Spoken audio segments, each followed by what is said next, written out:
Hi hello welcome to Tamil movie reviews. இன்றைக்கி நம்ம எந்த படத்தை பற்றி பார்க்க போகிறோன்னா, ஒரு தமிழ் ஹாரர் ஃபேண்டசி மூவி பார்க்க போகிறோம். படத்தோட பேர் வந்து கிங்ஸ்டன். ஸோ இந்த படத்தோட டேரக்டர் யாருன்னா கமல் பிரகாஷ், ரைட்டர் வந்து கமல் பிரகாஷ், அப்புறம் திவேக் சேகர் அவங்க வந்து டைரக்ட் பண்ணியிருக்காங்க. அப்புறம் இந்த ப்ரொடியூஸ் பண்ணது வந்து ஜிவி பிரகாஷ்குமார், அப்புறம் பாவனி ஸ்ரீ இவங்களாம் வந்து பண்ணியிருக்காங்க. ஸோ அதே மாதிரி வந்து பார்த்திங்கன்னா இது சினிமாட்டோகிராஃபி யாருன்னா கோகுல் பினாய், எடிட் பண்ணது சாண்ட் லோகேஷ், அப்புறம் வந்து மியூசிக் பண்ணது ஜிவி பிரகாஷ்குமார், அப்புறம் ப்ரொடக்ஷன் கம்பெனி வந்து பேரலல் யூனிவர்ஸ் பிக்சர்ஸ், அப்புறம் ஜி ஸ்டுடியோஸ், டிஸ்ட்ரிபியூட் பண்ணது வந்து கலன்ஸ் ஃப்ரேம்ஸ், அழகப்பன் அந்த மாதிரி. ஸோ படத்தோட கேஸ்டிங்ஸ் நம்ம பார்த்தா ஜிவி பிரகாஷ்குமார், திவ்யா பாரதி, சாபுமோன், இளங்கோ குமரவேல், சேத்தன் இவங்களாம் வந்து இந்த படத்தில் வந்து நடிச்சிருக்காங்க. இந்த படத்தோட கதை என்னென்னா, இந்த படம் வந்து கிட்டத்தட்ட வந்து ஒரு ரிலீஸ் ஆகி ஒரு 3 நாள் 4 நாளே பார்த்துட்டேன். ஸோ இப்போ தான் ரிவ்யூ பண்ணுறேன் நான். ஸோ படத்தோட கதை என்னென்னா, சின்ன வயசுலேருந்தே ஒரு மிஸ்ட்ரி ஒன்று இருக்கும். அதாவது ஒரு தீவில் நினைக்கிறேன், ஒரு தீவில் தூத்துக்குடியில் ஒரு ஏரியாவில் வந்து பார்த்திங்கன்னா மீன் பிடிக்க முடியாது. அந்த இடத்துல வந்து ஜாம்பிஸ் இருக்கிறதா அதாவது பேய் இருக்கிறதா ஒரு கதை சொல்லப்படுது.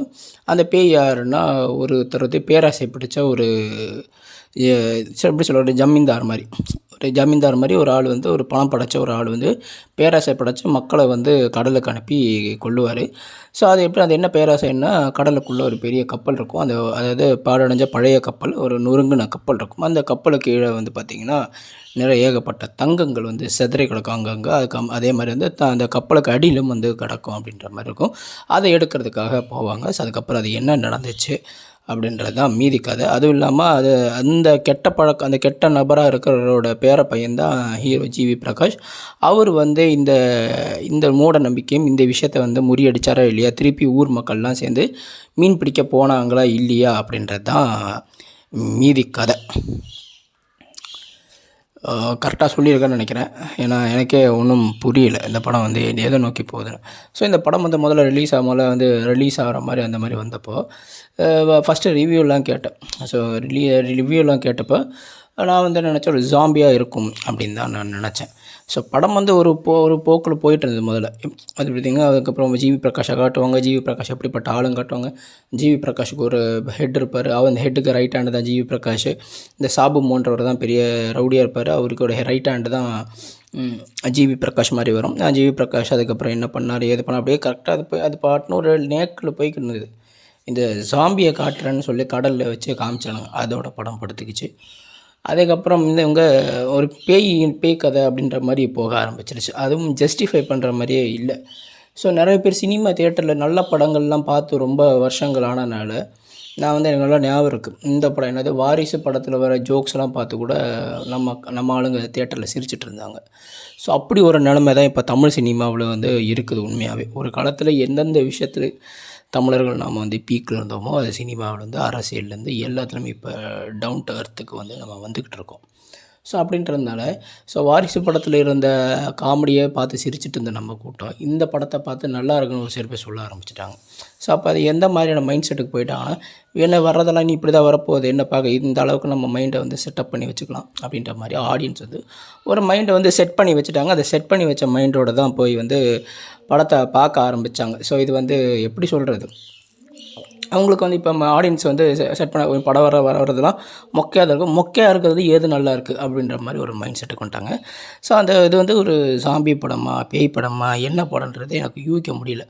காசு கொடுத்துட்டோமே, பார்க்காம போயிடக்கூடாது அப்படின்ற மாதிரி, தூங்கிடக்கூடாது, வேஸ்ட் பண்ணுறக்கூடாது அப்படின்னு நினச்சிட்டு இருந்ததுனால நான் விட்டேன். நான் வந்து இப்போ முக்கியமாக மூவி ரிவ்யூவர் வேறு சரிங்களா. மூவி ரிவ்யூவர்னால படம் தூங்கக்கூடாது. நம்ம என்ன தான் இருந்தாலும் நம்ம தூங்கக்கூடாது. ஸோ பார்க்கணும். மேக்ஸிமம் ஒரு நிமிஷம் 2 நிமிஷம் தூங்கினா கூட முக்கியமான பாயிண்ட் வந்து மேக்ஸிமம் சில சமயம் மிஸ் ஆகிடும். ஸோ அதனால் நல்லா தூங்காமல் இருக்கிறதுக்காக பார்த்தேன். அப்போ அது அடிக்கடிக்கு கண்ணு கீழே வந்து விரலை வச்சு அப்படியே அந்த கண்ணோட மொத்த சைஸு பெருசாக மாற்றிடும். அது எப்படி சொல்கிறது, அந்த விரலை வச்சு கண்ணை பிடிச்சி அப்படியே கீழே இழுக்கும்போது ஜில்லுன்னு காற்று கண்ணுக்குள்ளே போகும்போது நமக்கு இப்போ தூக்கம் வராமல் இருக்கும். ஸோ இந்த மாதிரியெல்லாம் எனக்கு பண்ண வேண்டிய சூழ்நிலை ஏற்பட்டது. ஒரு கட்டத்துக்கு மேலே எப்படா முடியும் அப்படின்ற மாதிரி ஆச்சு. பல தேட்டர்லேருந்து தூக்கிட்டானுங்க. ஸோ இப்போ நிறைய தேட்டரில் தூக்கிட்டானுங்க. பட் நான் ஒரு ரிலீஸ் ஆகி 2-3 நாளில் வந்து ரெண்டு நாள்லேயே போய் 2-3 நாள் பார்த்துட்டேன். படம் வந்து எதை நோக்கி போகுதுன்னு இப்போ அந்த பேயை காட்டுற வரைக்கும், அந்த ஜாம்பியாக காட்டுற வரைக்கும் படம் வந்து ஓரளவுக்கு அப்படியே கொஞ்சம் நமக்கு லைட்டாக த்ரில்லிங், அந்த பரவாயில்ல ஜிவி பிரகாஷ் நல்ல ஸ்கோப்புள்ள மூவி தான் கையில் எடுத்துருக்காப்புல அப்படின்னா அப்படியே அதுக்கப்புறம் பார்த்தா ஜாம்பிலாம் வருது. அது ஃபுல்லாக தலைமுடியெலாம் ஜாம்பிக்கு வந்து தலைமுடியெலாம் இருக்குது. அப்படியே நீளமான கூந்தல்லாம் இருக்குது. இது ஜாம்பியா இல்லை பேயான்னு நமக்கே தெரில. செம்ம இதுவாக இருக்குது. அதே மாதிரி இன்னொன்று வந்து பார்த்திங்கன்னா திவ்யா பாரதி அந்த அம்மா அழுவுற சீனில் கூட சிரிக்குது. எனக்கு என்ன பண்ணுறதுனே தெரில. தேட்டரில் சிரிப்பு தான் வருது. கையெடுத்து வாயில் மூடிக்கிட்டு தான் இருக்கேன். என்னால் முடியல. அவ்வளோ அந்த அம்மா இல்லை வாய் அமைப்பே அப்படி தானே, வாயை அப்படி தானே தெரியல எனக்கு. சிரிக்குது அந்த அம்மா நிறைய சீன்லலாம். என்ன பல்ல காய்ச்சிது. இந்த இந்த இந்த இந்த சீன் வரும் இல்லையா, கவுண்டமணியும் அப்புறம் வந்து மனோரமா ஆச்சியும் அந்த ஒரு சீன் இருப்பாங்க. ஆத்தாவும் பல்ல காட்டாத ஆத்தா பையன் பயப்படுறான் அப்படின்ற மாதிரி. ஸோ அந்த சீன் தான் நமக்கு வந்து ஞாபகத்துக்கு வருது. ஸோ அந்த மாதிரி தான் இருந்தது. நிறைய சீனில் அவர் சிரிச்சிட்ருக்காங்க அவங்க திவ்யா பாரதி. ஃப்ரெண்ட்ஸ் எல்லாம் வந்து கப்பல்லேருந்து பேயை பார்த்து பயந்துட்டு நடுங்குவாங்க. இவங்க சிரிச்சிட்ருக்காங்க பின்னாடி நின்று.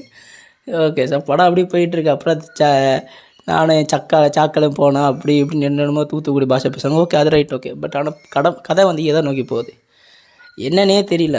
அது கடல் மார்க்கமாக வந்ததுக்கப்புறம் அந்த சாம்பிகள் இருக்கிற இடத்த அந்த பேய்கள் அந்த ஏதோ ஒரு மித்த ஒன்று இருக்குது, ஏதோ மர்மம் ஒழிஞ்சிருக்கு. இந்த மர்மத்தினால தான் நம்ம மக்கள் வந்து இந்த கடலில் போய் மீன் பிடிக்க முடியல. ஸோ இந்த மர்மத்தை உடச்சிட்டு நாம் போய் கடலில் போய் மீன் பிடிச்சி திரும்ப ஊருக்கு வந்து இந்த மக்களுக்கு வந்து பயத்தை வந்து போக்கிடணும் அப்படின்ற மாதிரி இவங்க போவாங்க. இறங்கி போய் பார்த்தா அந்த பேயை காட்டுற வரைக்கும் ஒரு பிரச்சனை இல்லை. கதை ஓரளவுக்கு பரவாயில்ல.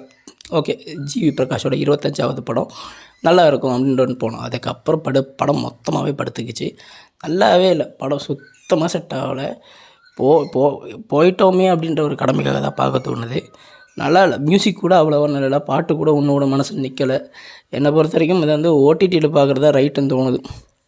அந்த பேய் வந்து காட்டுற வரைக்கும் சினிமேட்டிக் எஃபெக்ட்ஸாக இருந்தது. அதுக்கப்புறம் வந்து இவங்க என்னென்னமோ பண்ணுறானுங்க. அந்த சினிமாவில் பார்க்குற மாதிரி நமக்கு அந்த ஃபீல் வரல.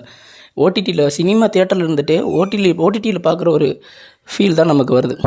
தியேட்டரில் இருந்துகிட்டே ஓடிடியில் பார்க்குற ஃபீல் தான் நமக்கு வருது. அது ஏன்னு எனக்கு தெரியல. நானும் வந்து சீட்டெலாம் காலியாக இருந்ததுனால அந்தந்த சீட்டெல்லாம் மாறி மாறி போய் பார்த்தேன். நான் ஒவ்வொரு சீட்டாக மாறி மாறி போய் பார்த்தேன். அப்போ கூட அது வந்து நமக்கு வந்து ஒன்றும் வந்து இதுவாகலை. ஸோ எந்த ஆங்கிளில் போய் பார்த்தாலும் ஒரு கட்டத்துக்கு மேலே ஓடிடியில் பார்க்குற மாதிரி நமக்கு ஒரு ஃபீல் வருது. ஸோ என்னை பொறுத்த வரைக்கும் வந்து பார்த்திங்கன்னா என்னத்த சொல்ல, ஒன்ஸ் வாட்சபிள் தான். தியேட்டரில் கூட அது எப்படின்னு தெரில. என்னை பொறுத்த வரைக்கும் 5க்கு வந்து 2.8 கொடுக்குறேன். ஏன்னா அந்த கிராஃபிக்ஸ், அந்த டிசைனிங், அந்த அப்புறம் இந்த கடலில் தான் காமிக்கிறது கொஞ்சம் முயற்சி பண்ணியிருக்காங்க. ஃபஸ்ட் ஹாஃப் பரவாயில்ல. அந்த பேயை காட்டுற வரைக்கும், கடலில் இறங்கி பேயை காட்டுற வரைக்கும் கதை வந்து ஓகே, ஓரளவுக்கு மும்முரமாக போகுது. ஒரு 40% நமக்கு நம்பிக்கை இருந்தது படம் வந்து நல்லா இருக்கணும். அதுக்கப்புறம் ஃபுல்லாக படுத்துச்சு.